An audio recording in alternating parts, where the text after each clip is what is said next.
আজকে দশম শ্রেণীর প্রথম অধ্যায়ের পঞ্চম পর্ব। আজকে আমরা শিখব কিভাবে আবৃত দশমিক ভগ্নাংশকে সদৃশ্য আবৃত দশমিক ভগ্নাংশে প্রকাশ করা যায়। আচ্ছা, ব্যাপারটা হচ্ছে এরকম, অনেকগুলো আবৃত দশমিক ভগ্নাংশ দেয়া থাকলে সেগুলোকে কিভাবে সদৃশ্য আকারে, সদৃশ্য বলতে একই রকম দেখতে, সেই আকারে প্রকাশ করা যায়। তো একটা উদাহরণ দিলেই বুঝবে তোমরা। ধরো এরকম আছে, একটা আছে 1.21, এটির উপর পৌনঃপুনিক। আবার আরেকটা ভগ্নাংশ আছে 21.3212, এই দুইটার উপর পৌনঃপুনিক। ধর আরেকটা আছে 3.1, এটির উপর পৌনঃপুনিক। তো খেয়াল করে দেখো, এরা কি সদৃশ্য?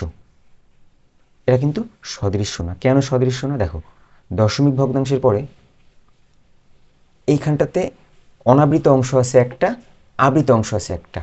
আবার দ্বিতীয় উদাহরণে আবৃত দশমিক ভগ্নাংশের পরে অনাবৃত অংশ আছে দুইটা, আর আবৃত অংশ আছে দুইটা। আবার 3 নম্বর উদাহরণে দশমিকের পরে আবৃত অংশ আছে একটা, কিন্তু কোনো অনাবৃত অংশ নাই। তো দেখো, এক একটা উদাহরণ, মানে এক একটা দেখতে কিন্তু এক এক রকমের। তো দেখো, এক একটা উদাহরণ দেখতে কিন্তু এক এক রকমের। তো এই তিনটাকে আমরা কিভাবে সদৃশ্য আকারে প্রকাশ করব, অর্থাৎ একই রকম দেখতে হবে সে আকারে প্রকাশ করব, আজকে আমরা এটাই শিখব।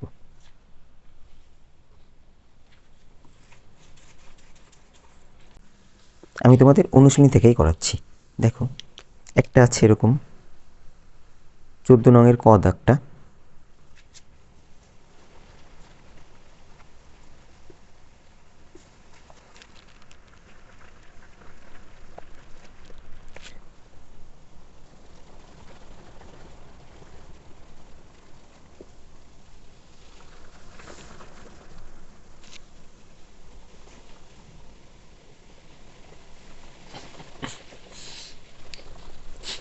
দেখো, উদাহরণটা খেয়াল করো, এই দুইটাকে আমরা সদৃশ্য আকারে প্রকাশ করব, সদৃশ্য দশমিক ভগ্নাংশ আকারে প্রকাশ করব, সদৃশ্য আবৃত দশমিক ভগ্নাংশ আকারে প্রকাশ করব। আচ্ছা, তো দেখো, আমাদের কিন্তু সদৃশ্য করতে হবে দশমিকের পরে, দশমিকের আগে ওটা আমাদের ব্যাপার না। আচ্ছা, তো দশমিক বিন্দুর পরে এই প্রথমটাতে দেখো, দশমিক বিন্দুর পরে অনাবৃত অংশ, অনাবৃত বলতে যার উপরে পৌনঃপুনিক নেই, অনাবৃত অংশের অঙ্ক সংখ্যা একটা আছে, এ 2 মানে একটা। আচ্ছা, আর ওই পাশে দেখো, ওই পাশে অনাবৃত অংশ আছে একটা। তো এটা কিন্তু আমরা সিমিলার পাইছি, একই পাইছি। তো এটা নিয়ে কোনো ব্যাপার, মানে এটা নিয়ে কোনো আমাদের ঝামেলা নেই। তার মানে এই দুইটাকে যদি সদৃশ্য করতে হয় তাহলে অনাবৃত অংশ একটা থাকলেই হচ্ছে। আচ্ছা, এবার আবৃত অংশ এখানে আছে একটা, আর ওইখানে আছে দুইটা। তো আবৃত অংশের ক্ষেত্রে আমরা কি করব? দেখো, অনাবৃত অংশের ক্ষেত্রে যেই উদাহরণে সবচেয়ে বেশি সংখ্যক অনাবৃত অংশ থাকবে সেটাকে নিব। ধরো এখানে একটা আছে, পরের উদাহরণে যদি দুইটা থাকতো তাহলে আমরা দুইটাই নিতাম, যেটা বেশি সংখ্যক থাকবে সেটাই নিব। আর আবৃত অংশের ক্ষেত্রে যেটা আমাদের করণীয় সেটা হচ্ছে, এইখানে প্রথম উদাহরণে আছে আবৃত অংশ আছে একটা, প্রথম উদাহরণে আবৃত অংশ আছে একটা, আর দ্বিতীয় উদাহরণে দেখো আবৃত অংশ আছে দুইটা। আচ্ছা, তো প্রথম উদাহরণে আবৃত অংশের অঙ্ক সংখ্যা 1, এই যে একটা, আর দ্বিতীয় উদাহরণে আবৃত অংশের অঙ্ক সংখ্যা 2। আচ্ছা, তো আমাদের কাজ হবে এই দুইটার যে লসাগু, সেই লসাগুটা নেওয়া। লসাগু যা হবে সেই সংখ্যাটাই হবে আবৃত অংশের সংখ্যা। তো দেখো, 1 আর 2 এর লসাগু কি হবে? 1 আর 2 এর লসাগু 2, 2 1 কে 2। আচ্ছা, তো এখান থেকে আমরা কি বুঝলাম? যে আমাদের অনাবৃত অংশের অঙ্ক সংখ্যা হবে 1, আর আবৃত অংশের অঙ্ক সংখ্যা হবে 2। তাহলে দেখো, আমি যদি এটা লিখি, প্রথমটা লিখি 2 পয়েন্ট, আচ্ছা এটাকে যদি আমি এইভাবে লিখি 2.233, দুটোর পুনঃপুনিক দিলাম। দেখো, এখানে কি মানের কোনো পরিবর্তন হবে? তোমরা যারা না বুঝতেছো তারা আমার আগের পর্বগুলো দেখে আসবে, তাহলে পৌনঃপুনিক সম্পর্কে একটা ধারণা পাবা, এটাও বুঝতে তোমাদের সুবিধা হবে। তো দেখো, তাহলে এখান থেকে এটা লেখা যায়। এবার দ্বিতীয় উদাহরণ দেখো, দ্বিতীয় উদাহরণ কি আছে? 5.235, দুটোর উপর পৌনঃপুনিক। এটাকে এরকমই রাখা যায় 5.235। এটাকে আর পরিবর্তন করার দরকার নেই। কেন দরকার নেই? কারণ আমাদের অনাবৃত অংশ হবে এক, এই যে একটাই পাইছি, আর আবৃত অংশ হবে দুই, এই দুইটাই তো আছে। তো এটা এরকম থাক। তো দেখো তো, এই যে আমরা দুইটা পাইছি, এই একটা আর এইটা, তো দেখো এরা কি সদৃশ্য হয়েছে? হ্যাঁ হয়েছে। এই যে দশমিক বিন্দুর পরে অনাবৃত অংশের অঙ্ক সংখ্যাও এক, এই যে, আর আবৃত অংশের অঙ্ক সংখ্যা দুই, এই যে এই দুইটা এই দুইটা। আশা করি তোমরা বুঝতে পেরেছো। আচ্ছা, তো আমি আর একটা উদাহরণ দিই, আরো দু একটা উদাহরণ দিই, তোমরা বুঝতে পারবে তাহলে। আচ্ছা,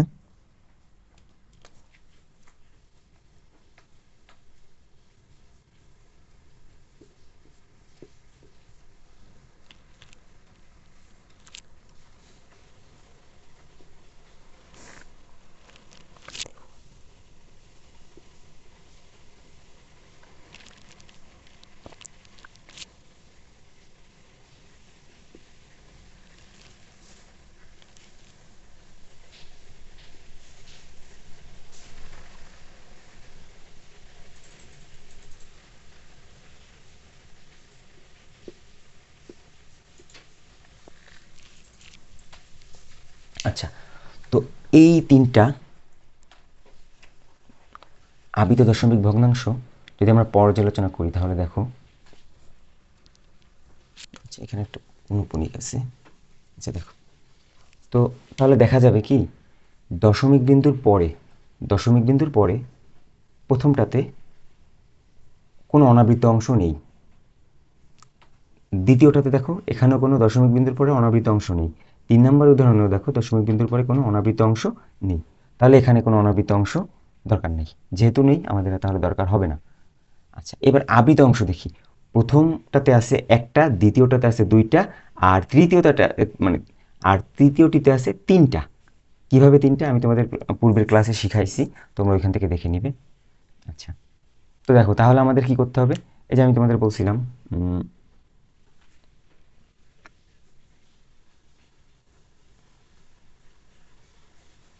দেখো, তাহলে প্রথমটাতে আছে, প্রথমটার অঙ্ক সংখ্যা এক, দ্বিতীয়টার অঙ্ক সংখ্যা দুই, আর 3 নম্বরটার অঙ্ক সংখ্যা তিন, আবৃত অংশের অঙ্ক সংখ্যা। তো এই তিনটার লসাগু করলে কি হয়? লসাগু করলে হয় 3 দুগুণে 6। আচ্ছা, তাহলে আমরা কি বুঝবো এখান থেকে? যে আমাদের আবৃত অংশ নিতে হবে 6টা, আবৃত অংশ নিতে হবে 6টা।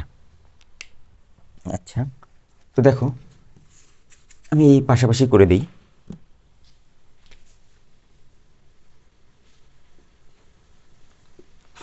5.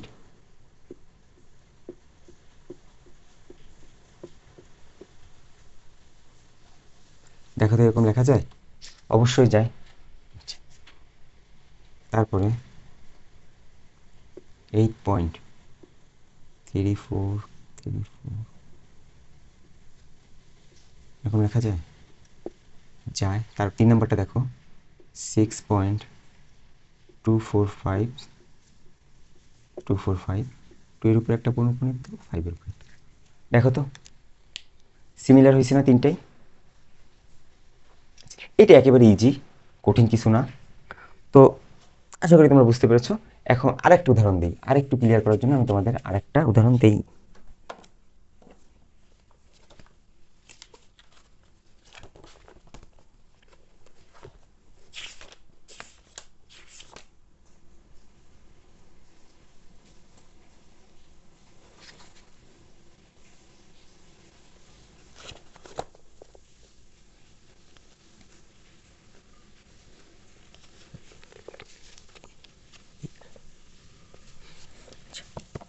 এই শেষ উদাহরণটা দিই, এটা দিলেই তোমরা বুঝতে পারবা। এটা দেখলে আশা করি আর কোনো কনফিউশন থাকবে না। আচ্ছা, তো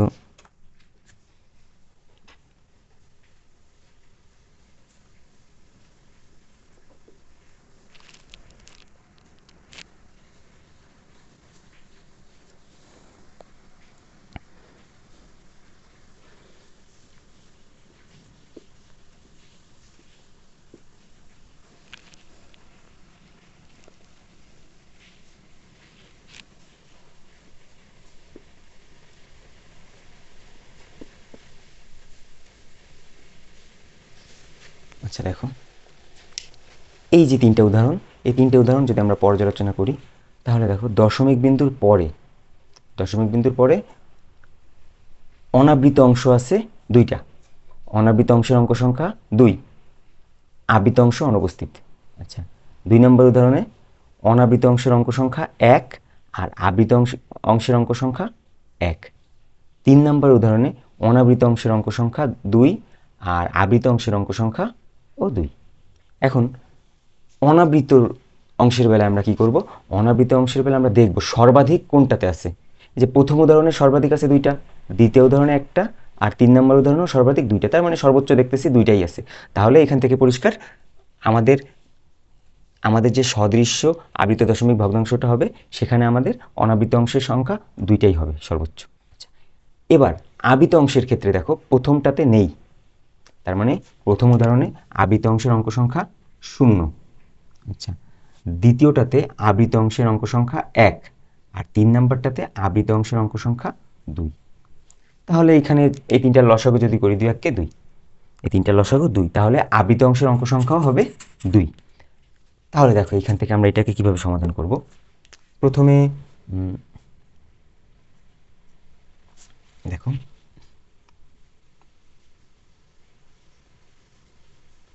এটা তো আছেই, কিন্তু আমরা তো জানছি আমরা কি জানছি, যেখানে আবৃত অংশের লসাগু হয়েছে 2, তার মানে আবৃত অংশের অঙ্ক সংখ্যা হবে 2, কিন্তু আমাদের তো এখানে কোনো আবৃত অংশ নেই। সেক্ষেত্রে উপায় হচ্ছে দেখো দশমিকের পরে 0 নেওয়া যায়, এটা আমরা ছোট ক্লাসে শিখে আসছি। এবার 0-এর উপর 2টা পৌনঃপুনিক যদি আমি দিয়ে দিই, তার মানে অগণিত 0, এটা তো কোনো ব্যাপার না, এটা লেখাই যায়। আচ্ছা, পরেরটাতে দেখো 2 পয়েন্ট, আচ্ছা 9, আচ্ছা 1 লিখলাম, এবার 9 তো আমি অগণিত লিখতে পারি। তো দেখো আমি যদি আরও 3টা 9 লিখি, 3টা 9 লিখে যদি এই 2টার উপরে পৌনঃপুনিক দিই, হবে না? হ্যাঁ হবে, কোনো মানের পরিবর্তন হবে না, এইটারও যা অর্থ এইটারও সেই একই অর্থ। তো দেখো আমাদের সিমিলার হচ্ছে না, এই যে অনাবৃত অংশ 2টা, আবৃত অংশ 2টা। আচ্ছা 3 নাম্বারটা যদি লিখি, 3 নাম্বারটা 4.3256, এইটার আর কোনো পরিবর্তন দরকার নেই। এই যে এটাই আমাদের সদৃশ্য আবৃত দশমিক ভগ্নাংশ। তো এইটাই আমাদের সদৃশ্য আবৃত দশমিক ভগ্নাংশ। আশা করি তোমরা বুঝতে পেরেছো কিভাবে আবৃত দশমিক ভগ্নাংশকে সদৃশ্য আবৃত দশমিক ভগ্নাংশে প্রকাশ করা যায়। আশা করি তোমরা বুঝতে পেরেছো কিভাবে আবৃত দশমিক ভগ্নাংশগুলোকে সদৃশ্য আবৃত দশমিক ভগ্নাংশে প্রকাশ করা যায়। আজকের ক্লাস এ পর্যন্তই।